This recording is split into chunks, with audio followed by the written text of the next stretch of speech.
now time to welcome Swamiji, Swami Swadhanand. I request him to proceed to the dais.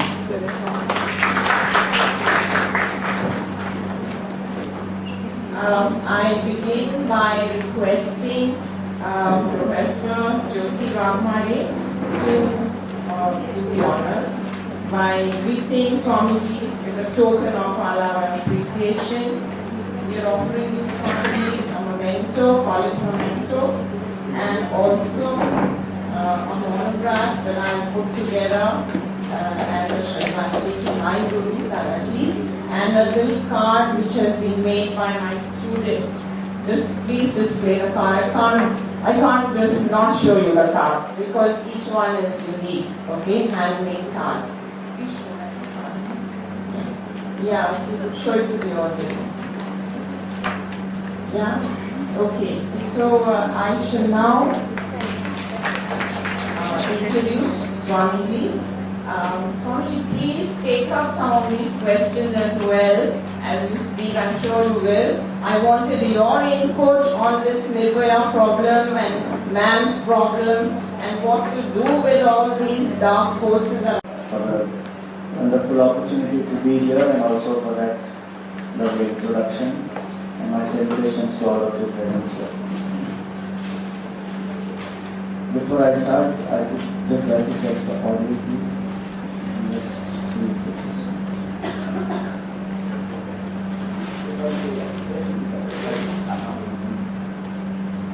This is only because of the contact, the right contact, you realize that nothing wrong. Yes.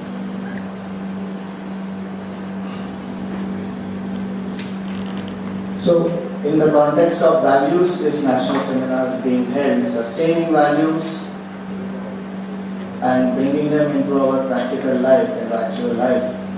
So the topics, there are different topics, and one of the topics that I chose was this, self-awareness and how do we manage the emotions part. So, many of you may be already aware of this word called self-awareness. It's become quite famous and quite popular. I begin with one anecdote that there was one satsang which was happening and Gautam Buddha was doing the satsang. And as usual, there are some people who in the satsang they like to experience that state of quietude. And so there was one person who went, he dozed. And as soon as he went that way, Gautam Buddha asked him, "Are you sleeping?" He said, No. He sat. Again after a few moments he goes like that. Again he said, "Are you sleeping?" No. And third time he goes that way.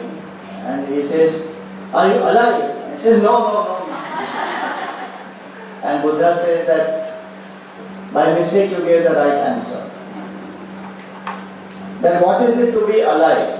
When we speak about being alive, is it just that I am existing, I am just surviving?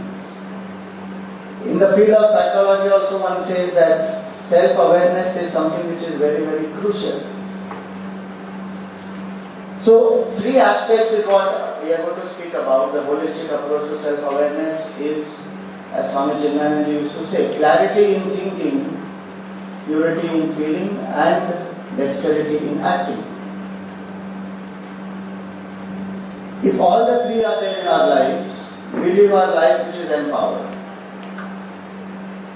Even in the discussion which was just happening earlier, the prayer aspect is just about the positivity in the feeling to make me strong, but clarity in thinking is absolutely required that at this moment what do I do? And I have to be efficient and do it. I can't not be efficient. I mean, even in the battle, Arjuna could have just prayed. But there is a beautiful line in the Gita which says, "Mam anusmara yudhyacha." Remember me and fight. He did not say that just remember me and sit down. Active resistance to evil is the creed of the Gita. We are where we are because of passive resistance. And we are where we are because of passive goodness. Aggressive goodness is something which is absolutely necessary. where I protect myself. What I need to do, I need to do. If I have to defend, defend. If I have to fight, fight. But inside there is no question of any fear. There is no question of insecurity. There is no question of any hatred. But I need to protect myself. So in life, all the three are absolutely necessary. That how do we have these three? The values make up the ability to practice values in daily life is in this context. First of all, I must be clear as to who am I and what is the value and why do I need to follow. When we just tell people that be honest, don't be corrupt, just forgive and be compassionate, be kind, and the clarity is not there, which is that why and what is the benefit of it and why do I need to do this, and basically that what is my identity is not clear to me. When everybody around me is corrupt, why do I have to follow integrity? My identity is not clear to me, because if I am like everybody else, why am I told to follow only one set of values and others are not following those values? So clarity in thinking as to what is my identity is absolutely crucial to follow the value system. When my identity is that today, one of the reasons why corruption etc. happens is because identity is that I am maybe a very influential person or even maybe an ordinary person. Whatever I need to do, I can do only when I get to do the wrong ways, or when I follow the wrong ways. And I can get away with that. That is there in the mind, that I can get away with it. So the identity is very loose. The case for value is absolutely loose, because identity, there is no strong identity where I want to hold on to a value system without compromising. If we say anybody in life, if you see them, whether it is Mahatma Gandhi who followed Ahimsa and what he thought at that time was applicable, or Subhash Chandra Bose who fought for the revolution, or Bhagat Singh who fought, or even today anybody, their entire value system will spring forth from what they think they are. Subhash Chandra Bose and Bhagat Singh, by the way, they were following Mahatma Gandhi for a long time. And their identity was that we are fighting for the sake of the country.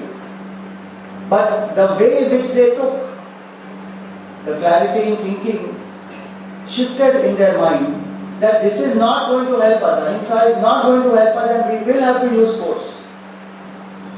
So their value system also changed, but the identity remained the same, that we want freedom for the country. They were rooted in that identity. What is the identity we are rooted today in? Our identities are very small. If I think for the sake of the country, I will not do corruption. But my identity is I am an individual, eat, drink, be merry, that is the purpose of life. So I am doing what I am doing. So values present themselves and more strongly we are able to live only when my identity is very clear and very, very strong in my mind. I will come to details of this. Purity in the feeling, that what do I feel? Intellectually I may know a value of honesty, of fearlessness, of sacrifice, etc. But do I feel for those values? Because we generally live more at the level of the feeling. If these two are there very clearly in our minds, then the third one will happen, where dexterity in acting and how do I live it will just happen. What happens in our life is most of the time we are focusing on the third one, how to do, how to do, how to do. But the first two don't get strengthened. And so no matter how many techniques are told, it will not work. Now everybody knows, simple example, everybody knows that we need to wake up early, do exercise or do some meditation or do some study or whatever. And there may be 10 methods to do it also. Everybody may say, put multiple alarms so that you wake up early, or have a company, tell that person, you have to go for jogging together, then that person will wake you up. There may be 20 things told. But if I am not convinced by that I need to wake up early and I feel that, it will not work. Arjun knew he has to fight the war, but why did he collapse?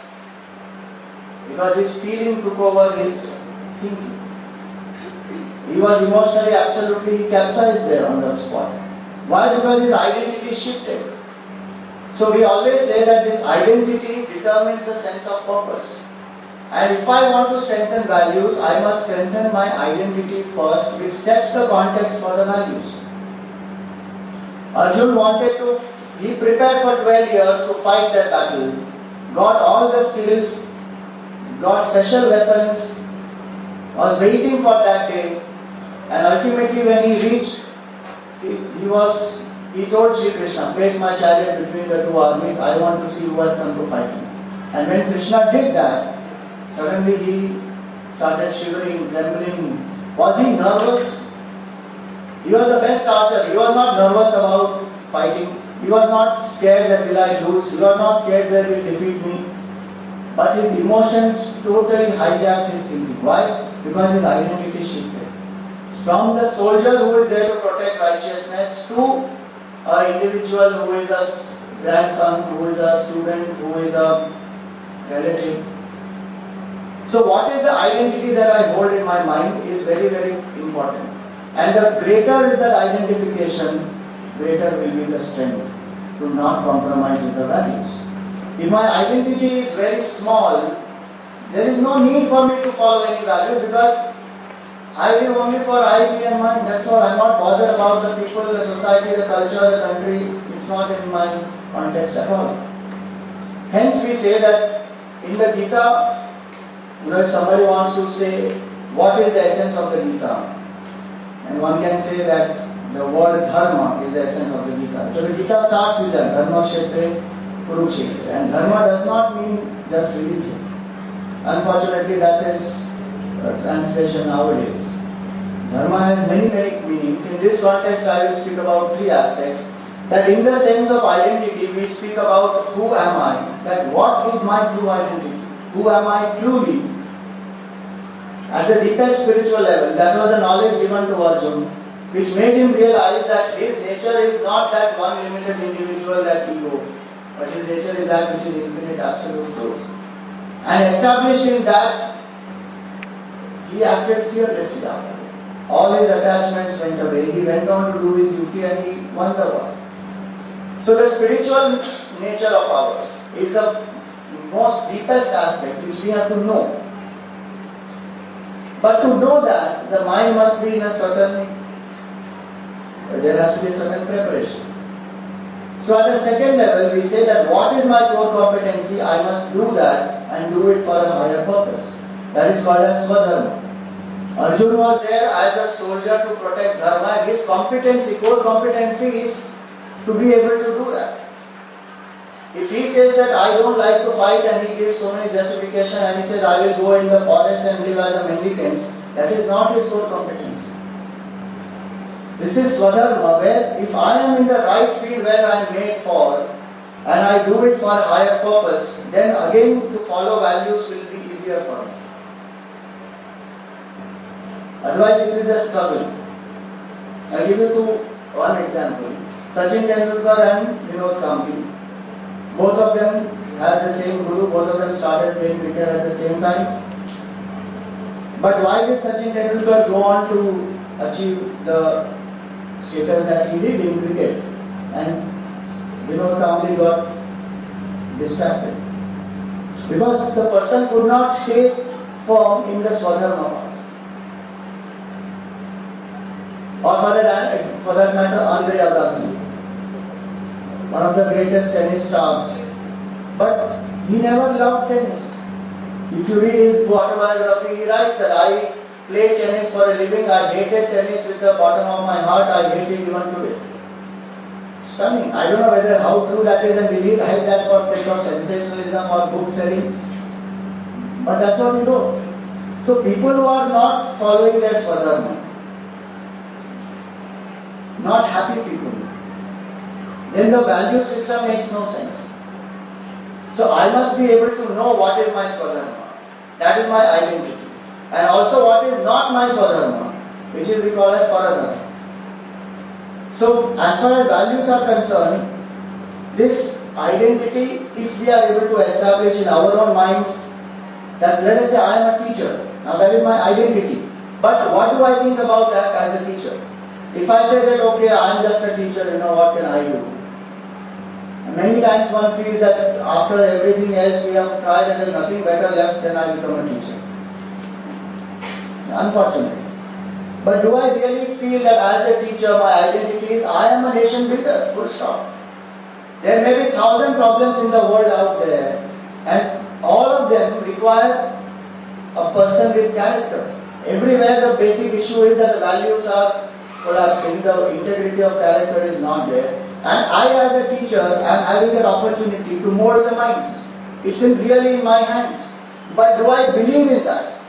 If that is my identity, my entire work will be like that. It doesn't matter to me whether the teacher next to me, the principal or the college or the management even has that vision.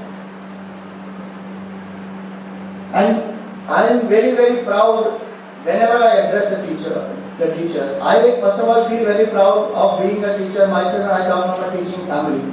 And I also feel happy whenever I address the teachers because teachers are really the nation builders. My mother is a professor in psychology. My grandfather used to teach Vedanta. My grandmother used to teach Gujarati. My father takes personality development sessions. And I in my life never dreamt I will be a teacher. But then I am a teacher now, by choice. So the idea is that if I really feel that identity, that in this country, time and again it has been teachers who have actually revived the country. If you think about it. The teacher may not even have known the impact that the teacher had. Like the way Abdul Kalam's teacher taught him about flying, not flying. He took him to the beach and the whole class went there and he showed them the birds and explained about aeronautics and so many other things. That day the seed was sown in his mind that I want to become a pilot. He could not become a pilot, but he went on to become a greatest nuclear scientist. Teacher created that love, and again and again he quotes that about his teacher. It was Ramakrishna Paramahamsa who created a Vivekananda. It was Chanakya who established Chandragupta onto the throne and dethroned Dhananand and prevented Alexander from invading further. These are all teachers, and there may be many examples of this. So what is my identity? I must focus more and more, and in imparting values, if we have to bring the person to that state where uncompromisingly the person lives the values, we must ensure that we build a strong identity in that person. And that strong identity today which we are building is only achieve success. You have to become great, you have to get this mark, you must get this much money, you get this salary, you are doing great work. That's it. If as teachers and the whole education system, when we focus on how do I build that identity in the child, portion is one thing, but through the portion I can teach so many aspects which are about the country, which are about the culture, which are about being a contributor, for which my identity must be strong. So one aspect is identity. Because I have lesser time, I am going to go a little faster in this, and it will be open for discussion after that. Second aspect is purity. That how much do I have that self-love within me? That do I love myself? It is very sad. We are actually amidst a movement called Transforming Indians to Transform India, which we have launched in 2012. And I'll tell you more about it as we go along. But one of the modules we do is emotional transformation. Some of the slides you are seeing are going to be from there. Every 15 minutes in this country, a teenager commits suicide. We may brag about India being a very, very young country and one of the youngest countries, and we have the the demographic power with us and all that. But if every 15 minutes a youngster is committing suicide, and this is a reported case, unreported will be so many more, there is something really wrong. It's not about the knowledge part, it is about how we make the people feel. And people feel unworthy, people feel my life has no meaning. Or for small little things they get disappointed, or the struggles of life are so much that they give up. Mental strength is not there. Or we make them feel worthless. That if you don't do this, you are worthless. There will always be one topper.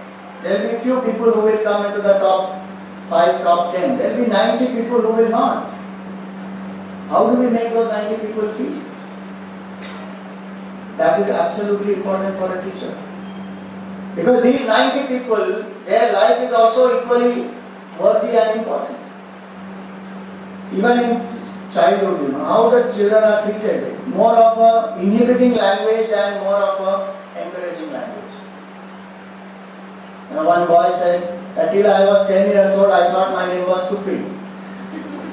Because everybody kept saying, hey stupid, don't do that, hey stupid, don't do this, hey stupid, sit here, hey stupid, go there. So you just think the psyche of that person, the self-esteem of that person, I think I'm stupid. One of the reasons why so much is happening against the women today is because women have been constantly looked down upon, and there is always that male domination which has happened. Which is so unfortunate, and that's the reason why one feels so weak from within now. Generations and centuries this has happened. In a country where women are actually revered so much more, but unfortunately we have come to this state now. So the point here is that how do I make the person feel? Whether the person gets the marks or doesn't get the mark is one thing. But if that person has grown up with healthy self-love, values can be practiced really only when people feel self-love within themselves. When they hate themselves, they can't follow good values. They will want to destroy themselves and destroy others. They will say, why do I even have to do good to others and be good? I will turn destructive. So healthy self-love and acceptance. When somebody fails, do we teach them how to accept that? Everybody aspires, people are taught to aspire for success, but how to cope with failure is not taught. Nowadays, the awareness is more because of the stress, because of the suicide cases and all that. So in the newspapers now you see so many times it comes before the exams, before the results, that if these are the signs that you see in your child, suddenly the child has become withdrawn, the child is not talking, or the child is mentioning about negative things or uses the word suicide and all that, you should become very alert. Now there is awareness. But that is only curing the symptom. The cause is that acceptance is not felt. That no matter what I do, I am a worthy human being.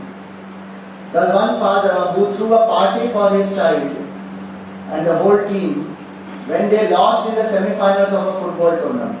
And the coach and the team were all surprised, but the father came up and he said that you all played like heroes, so what if you fail in that match?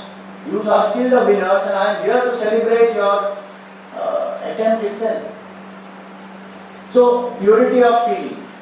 If I have this acceptance in my mind, then the next one flows that I will be good, I will be able to love and respect people around me. This feeling stems from my own understanding and feeling about myself. So this is about the purity of the feeling, and that's why J.R.D. Tata, he said, I don't want India to be a superpower, I want India to be a happy country. In happiness index, we are so far behind. With all the knowledge of spiritual different religions here, which helps us to become happy, today religion itself has become a source of unhappiness. Because a lot of things are because of misunderstanding. And because of secularism now, we are going more and more away from religion. If I don't open my book and see what is there in it, how will I even know what is written there? And I am just going to be carried away by what people are saying. But I am not willing to open the book. I am not here to advocate that one particular book or one particular thing has to be propagated. No, we are in a secular country. Let everybody open their scriptures and read and see what is written there, and choose what they want to, instead of going away.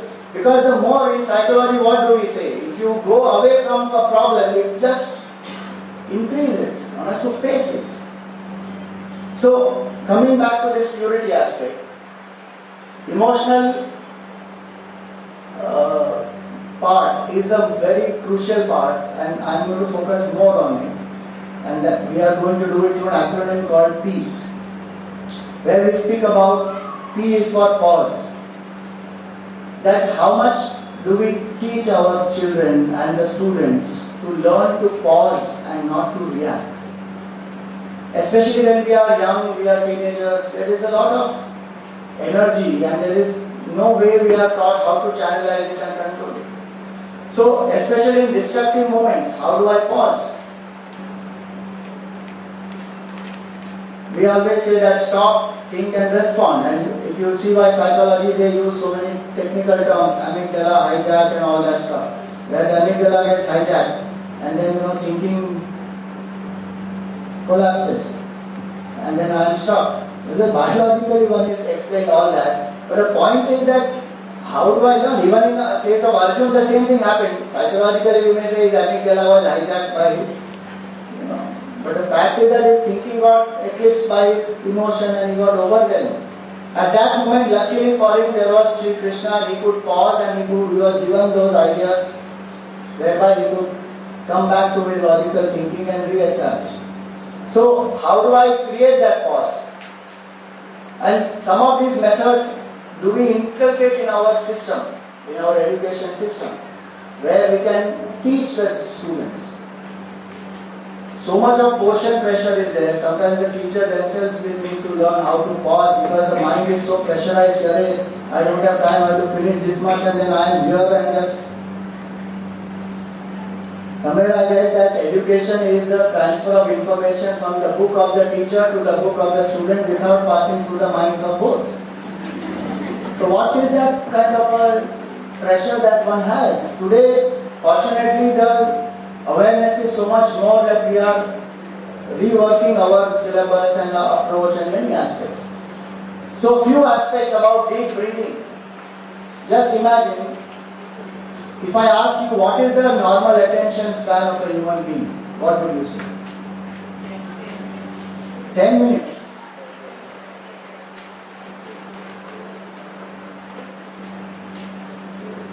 30 minutes. 30 seconds.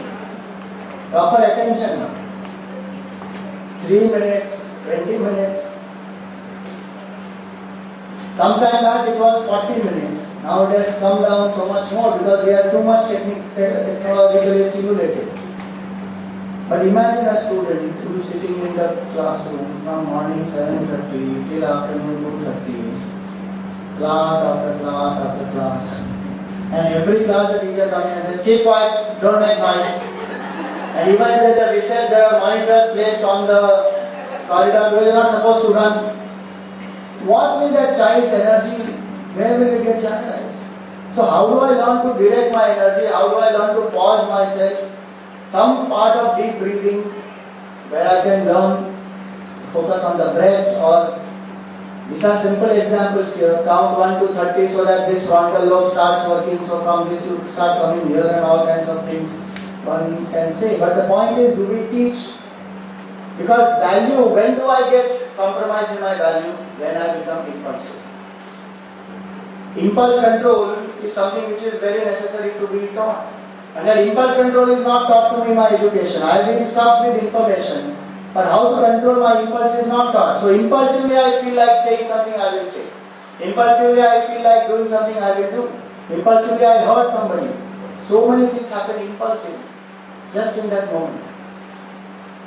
Rajat Gupta, one of the very leading, very successful people in America, had such a dream career.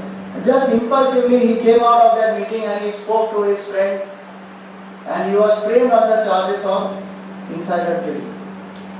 One of the things that have happened there in America is that the higher position you are, the greater is the punishment, even for a very so-called small offense. There was a lady called Martha. Her case is so very tremendous. She overheard somebody that this stock is going to crash, and she went and she told that broker of hers that sell out these. So she has some stocks. She sold off.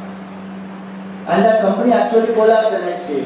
So when they did the investigation, that who all sold it away, they found this lady Martha was one of them. They put her behind bars. It's actually technically nothing really wrong that she did. She overheard the conversation, came back to her house, and she just told, sell the stocks. That's her individual freedom. But in America, she got prosecuted.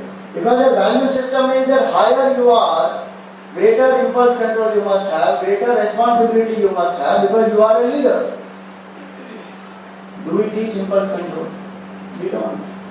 Very few people who must have learned psychology or who are in this arts field, they will even know this amygdala hijack and all these things. And everybody has amygdala or not? But still, we are not taught. Chanting a mantra, what all it does? It is not something to do with religion. It is a beautiful support system, and every culture has a mantra. How do I repeat that mantra? How do I hold on to that and turn that energy into positive energy? Somebody said that the energy created in our mind when we get angry can light up a bulb for 2 days. Maybe in future we will have solution to electricity problem. It's tremendous energy created when I am angry, when I am irritated. How do I channelize it? To be positive, not to become destructive. So P is for pause. So what do you think is happening here?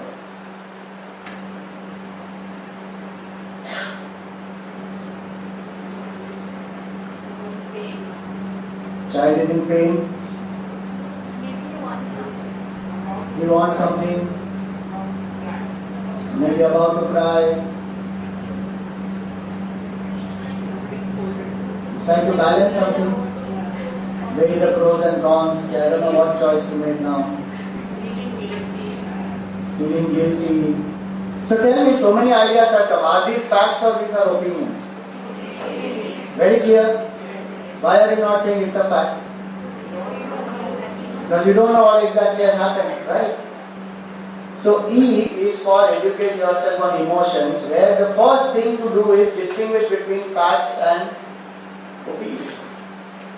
So many times we just get carried away by opinion and we don't even inquire into facts, and our decisions are based on that, and how can our life be meaningful? When we can distinguish between a fact and an opinion, that is the time when we know what to do and when we know what not to do. Many times we act only on opinions. I thought like that. I felt like that. We don't inquire into it. So some of the examples, you don't love me, fact or opinion? So many children today, they say that to their parents. Parent doesn't give them some iPad and you don't love me. What an emotional tantrum that is. You don't love me. We spend just an hour together. Fact or opinion? Fact, simple. You are ignoring me. You didn't pick my call yesterday. She hates me. He scolded me yesterday. On screen, this is very easy to distinguish. But let somebody send one SMS to somebody or a WhatsApp message to somebody, and in 1 hour that person doesn't reply. Swamiji, before marriage, he was waiting for my reply. Now, I think he's ignoring me. I think there's somebody else in his life. Hey, this is happening. I am not joking. People are ending their lives based on opinion. Ridiculous things happening. And if by itself it is not enough, you have enough serials which show more and more about it. So, how to distinguish between fact and opinion? Because on the basis of a fact, I can decide to follow certain things. Arjun's opinion, it was, entire thing was his opinion that it is not good to kill the people and it's not, the society will get destroyed. Does he not know all that before? He knew, war he has fought how many times? But now it was his opinion, and on that opinion he decided, I want to go away. Decision is wrong. On the fact, when it is based, the decision changes. So how to teach our children that learn to distinguish between fact and opinion? Take responsibility for the emotion, not to blame the emotion, not to blame anybody. That you are making me angry versus I feel angry. Today we use this language so often. You are making me angry. Because of you I am like this, and blame is always on the other person. Why are you not successful? Because the government is like this, because my college was like this, because my parents are like this. And in India we have one special excuse. That is what? Swamuji, that Shani is not in the right position. So I am in trouble. Everybody else we can blame. Victimization is such a rampant phenomenon in our country that we just feel victimized, and that's the reason why we are not proactive. I don't know if you read a few days back that I forgot the name of that person. This CEO of Infosys or not Narendra Modi. The person said that Indians are very submissive to authority. They don't challenge authority. He is a CEO who is in USA. I forgot his name. I remember I tell you. The point is we don't become proactive because we feel victimized. Something or the other. We always blame. So I am sad because of her. You don't have time for me. This is emotionally when we blame people, then we don't have responsibility. Then I am not responsible for my value system. You made me feel like this, so I did what I did. I got angry. I take charge. Then I follow that value where I say that no, compassion and empathy are values that I need to follow. But when I blame somebody, then I can't follow that value. Why? You have to change because you made me angry. So unless you change, I can't follow the value. Now we are stuck. So if values have to come into practical life, we have to teach people to take responsibility for their emotion and their emotional state. Third one, we should also know that these are temporary. They cannot last for a long time. They come and they go. When they are temporary, I should learn to bear them. We over-exaggerate them. Get lost. Versus, please leave me alone for a while. That's a mature response. I am a loser. Just think, so many times one feels loser. And people also criticize or make fun of that person. One boy proposes to one girl and the girl doesn't accept the proposal. All the boys together will say loser, loser, loser. And so many times it happened that the person really feels so bad. One project, one business initiative that I have taken did not go on well. I am a loser.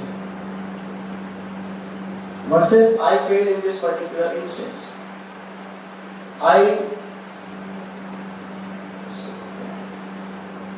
I hate you versus I am angry on your behavior for now. The controlled response happens only when I become aware of emotions. It is so strange that when we talk about self-awareness and emotion management, first step in that is to be aware of the emotion that I am going through. We are not aware only of the emotion that we go through. Forget even changing that emotional state. Awareness only is not that this is what I am going through. And typically does it not happen that we say so many times that I can't explain right now. And much later we sit down, then we understand what was the emotion we went through, what did it do to me and why did I act like that. Because the self-awareness about the emotional state while I am going through it is not there. And I am not talking about only negative emotions. The very positive emotions also. That when I am happy, how much am I aware of the state of happiness within me and what it is doing to me, from where that happiness has come. The moment I am happy, I am out. Trying to celebrate, trying to express, trying to be so excited, but I am not aware that what is happening within.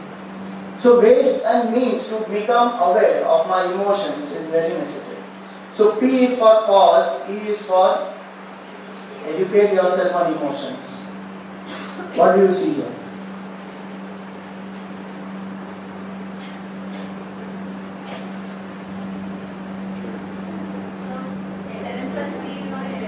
So 7 plus 3 is wrong, it's supposed to be 10. And then 10 into 20 is supposed to be 200. Okay, so how many equations are here? How many are correct? How many are wrong? Where does our attention go to? Nothing wrong in noticing those, but the focus If the focus is on the 8 which are positive, the growth will be so much more positive. But if the attention shifts to the negative, and you know, one of the ways by which we grow is by finding faults, which is a faulty method of growth. Finding fault is one of the biggest things that upsets the emotions. To be aware of the mistake is one thing, but a lot of growth we do only by thinking that this is not good in me, this is not right in me, this is a flaw in me, I have to correct this. And we feel low about that when we have this. We are not able to separate. Suppose I have a toothache, or you have a toothache, let us say you have a toothache. What will you do? Go to the dentist, right? Straight away. Maybe I try some home remedies, but otherwise, if that doesn't get solved, then I will go to the dentist. But what do I do? If I sit down and cry, what a fool I am. I got toothache. There is no bigger idiot in life than me. No? I got a toothache. So bad. Do I do that? I don't do it. But why do I do that when I am feeling low?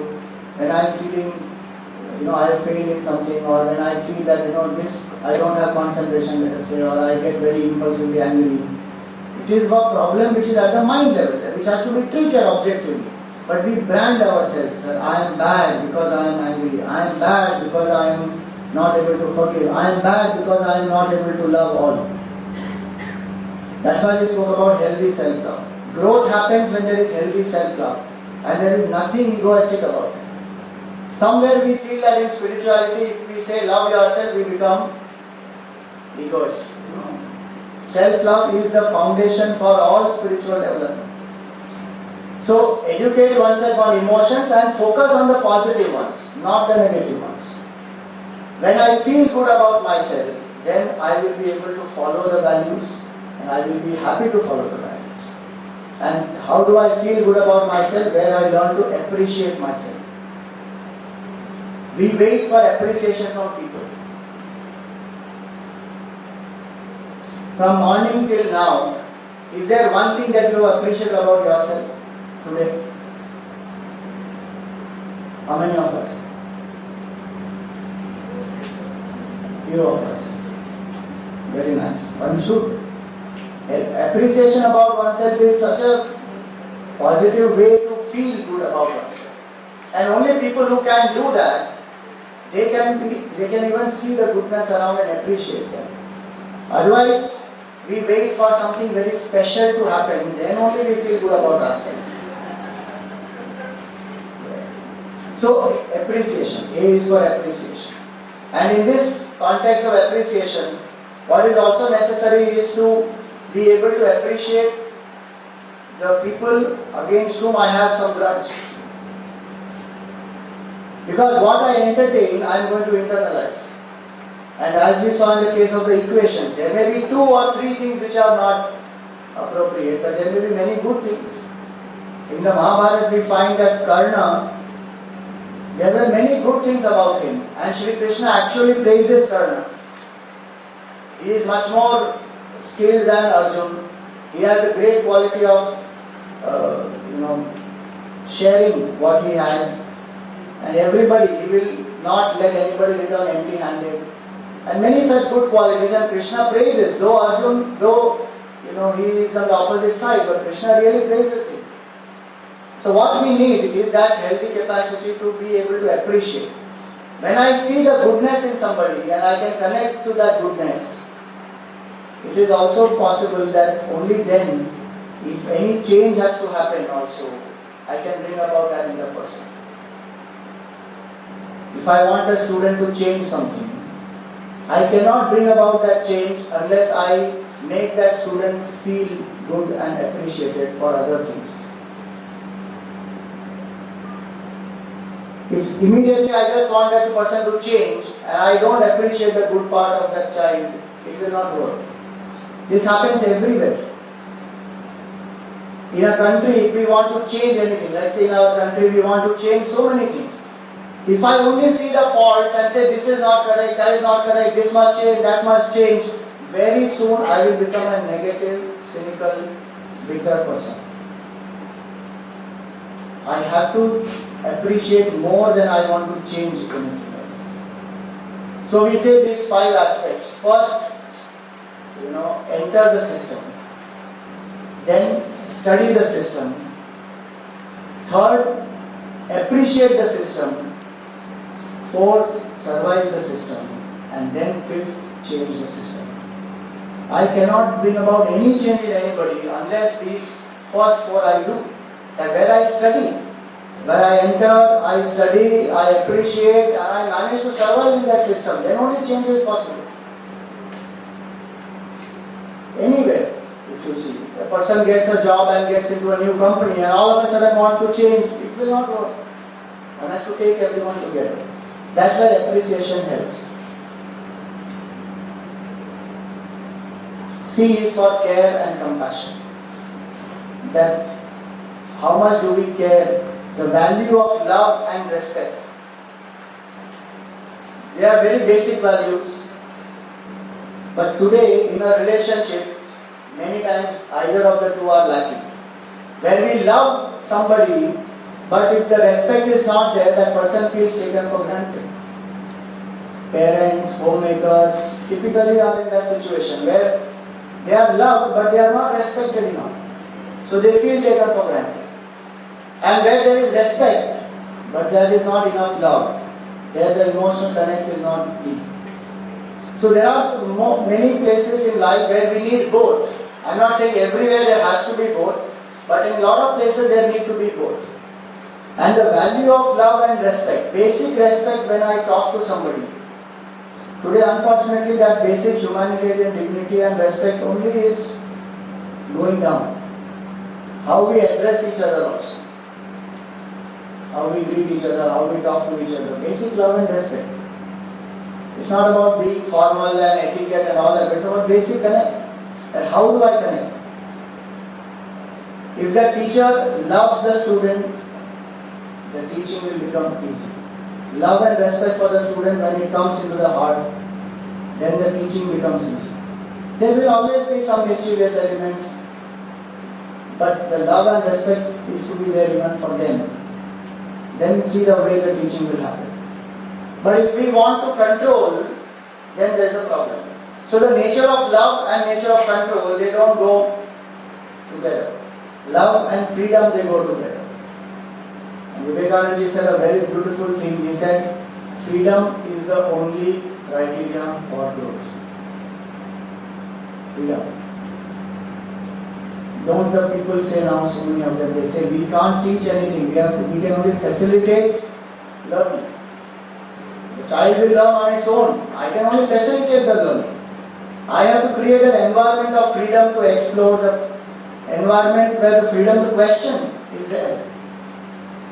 Many times it is so strict that the child can't ask questions, and so many times the child asks a question, the child is discouraged, saying what a silly question, what a stupid question, why are you even asking this question?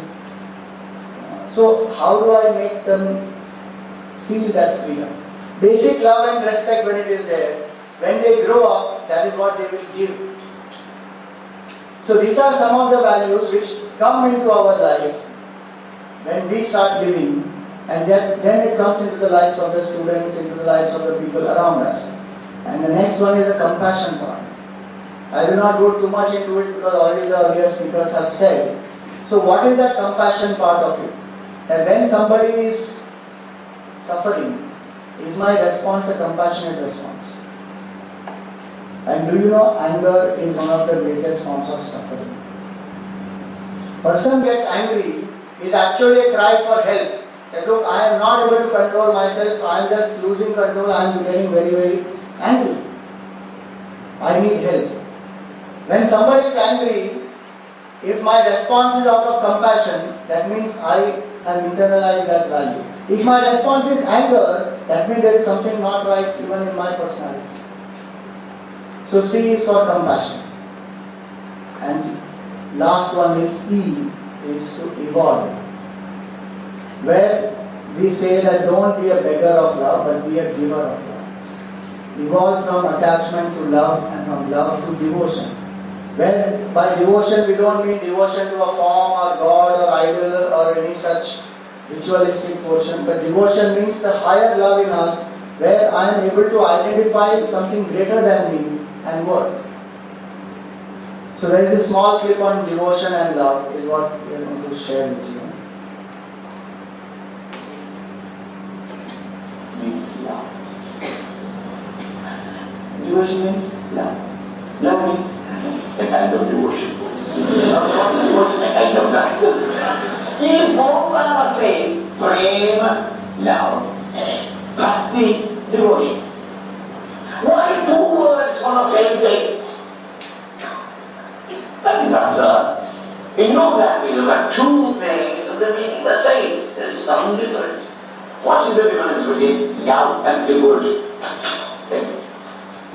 You all know what is love, isn't it? I love my dog.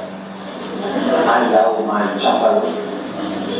I love my wife. You say these all the three in one sentence. There will be a great commotion in the family for the next 1 week. But the idea is that I love my dog, you're lying. You love the chocolate, I love the chocolate. And why? Yes, I love. Don't you think it's insulting? Nobody says that I am devoted to my dog. Except a few. No reason other would say that. No reason other would say that I am devoted to my wife. I love my wife, right? But not devoted. But you are devoted to your friends. Devoted to your teacher. Devoted to art. Devoted to my profession. Okay? Devoted to my country. Devoted to that philosophy, political order, philosophy. Devoted to the idea, pride. But I love my dog, I love my horse, I love my motorcycle, I love it. You don't say that I am devoted to my motorcycle. Think of the difference. What is the difference? The emotion remaining the same. Love or devotion. The emotion remaining the same. When the emotion of love is just something lower, I call it love. And the same emotion when it is to something higher.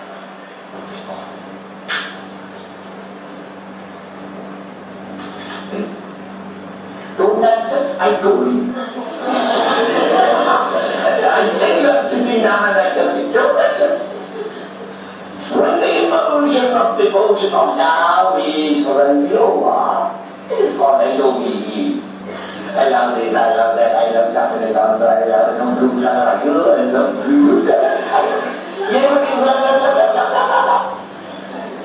But devotion is only when the same emotion is lifted to an altar. Now,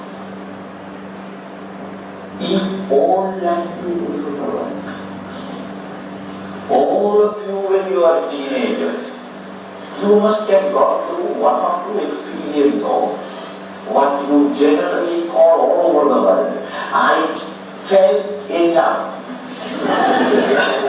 Anybody who has never fallen in love, miserable man. At least now go and fall. I fell in love is an emanation in every language.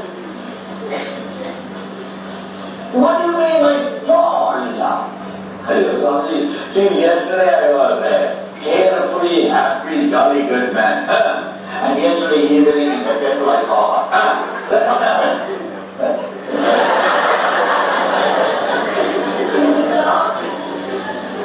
Let me go good and simple fall. I have fallen in my poise, balance, inner happiness. I seem to have gone into confusion. I don't know now whether I will be able to manage that, whether my parents will help me. Now how will I manage? But I mean, if I manage, I have to look after that, and how will I look after that? Where is the money for it? And I have no job at all. I'm unemployed and unemployable. All the sorrows comes to mind. Then you say, I have fallen in love. Falling in love is called love. But rising in love is called devotion. When you become devoted to some idea, you start developing your personality. Your little stature grows. So to rise in love is called devotion. So when I have got a goal, a symbol there to symbolize my beloved Lord, and I tune up my mind to Him in devotion, I cultivate or develop my faculties more and more. So rising in love is called devotion. And can I rise in love to love something which is higher than me? Then the values also have a context. The last point is about dexterity and mindfulness. That when I follow these two, clarity and purity, then the ability to bring my mind where the hands are, that is called as dexterity in action, is a definition in Gita. Yoga karmasu kaushala. The ability to be efficient is yoga. And today we know a lot of it about mindfulness. So how to bring the mind where the hands are? When my value system is very clear because of the identity, when I feel so good about myself, then automatically in my actions it will happen. And at the level of efficiency, it is that when I do even small acts without compromise, I am exhibiting my value system there. Then only it will work in the bigger context, in crucial decisions where many things are at stake. But if I am not trained myself to follow values, even in the small things that I am doing, very tough. So the practical ways to implement, one is, all of you already know quite a bit about it, that we have to lead by example as teachers. Second, we must have regular sessions on mind management, emotion management, and what we spoke about, identity, etc. So in Chinmay Mission, I spoke about transforming Indians to transform India. So in 7 levels of transformation, we conduct these workshops for the students, for the teachers, for the parents. Our idea is, if I transform, India transforms. And there are some of you who may have been aware of it. And there are some, like Shivani is here. She herself is we have trained her, and she is also going out and taking sessions in the schools and colleges. So the idea is that we teach the young minds about physical, emotional, intellectual, spiritual, universal, patriotic and cultural transformation. And as an individual, that person grows in these 7 levels. The person becomes empowered. Such empowered people make an empowered nation. Third is introduce introspection time and meditation. Because the more I know about myself, more I anchor well within myself, the stronger I will be. And those times are necessary, those practices are necessary. It's not enough to introduce only yoga. Yoga is about breathing and many other aspects. It helps about asanas, physical fitness and other things. It is also necessary to introduce introspection, meditation, thinking, etc. Share stories of emotionally mature response of people. And also anchor in love for something higher. Everywhere, if we are able to teach the young minds how to love something greater than themselves, then the values will come into context. If we only teach them I, me and mine, values will not make any sense. So from young age itself, one has to ask them, what are you dedicated to? What is your life dedicated to? Dr. Kalam dedicated his life to science. Somebody dedicates to music, somebody for the country, somebody for their own culture, somebody to eradicate poverty, for education. What is my life dedicated to, where I lose myself in that? Then the values will play a bigger context. So these are different ways to implement.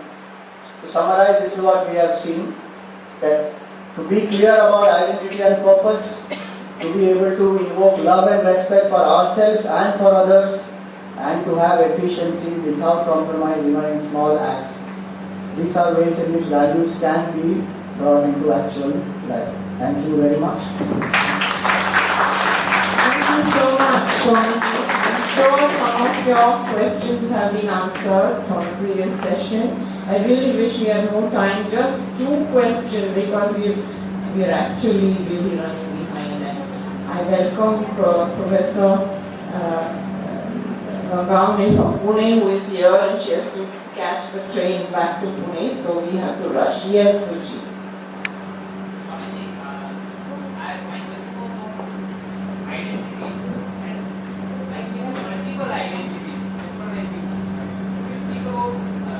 No, see, we have many different identities, no doubt. They are the roles that we play. So many roles that we play. But there are 2 ways to look at it. One is that there is a primary identity that we have, which we hold about ourselves, and then there are roles that we play. That's one way to look at it. So that my identity is that I am a very, let us say, a devoted person to my country. That's my identity. Now, whatever roles I am playing, that will be influenced by that identity.